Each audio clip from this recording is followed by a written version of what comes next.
ನಿರುದ್ಯೋಗಿ ಯುವಕರು ತಮ್ಮ ಭವಿಷ್ಯದ ಬಗ್ಗೆ ನೋಡ್ರಿ, ಲಕ್ಷಾಂತರ ರೂಪಾಯಿ ಕೊಟ್ಟು ಶಿಕ್ಷಣ ಕಲ್ತಿರ್ತಾರೆ.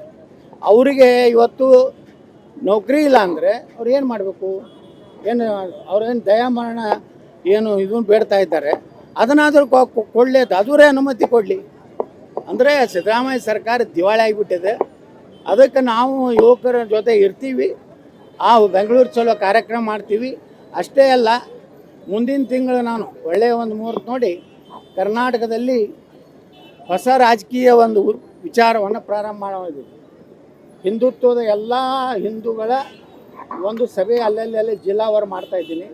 ಮೊದಲು ಕೋಲಾರ ಜಿಲ್ಲೆಯಿಂದ ನಮ್ಮ ಏನಲ್ಲಿ ಒಂದು ದೊಡ್ಡ ದೇವಸ್ಥಾನ ಇದೆ, ವಿಘ್ನೇಶ್ವರ ದೇವಸ್ಥಾನ, ಅಲ್ಲಿ ಪೂಜೆ ಮಾಡಿ ಇಡೀ ಕರ್ನಾಟಕ ಪ್ರವಾಸ ಮಾಡ್ತೀನಿ.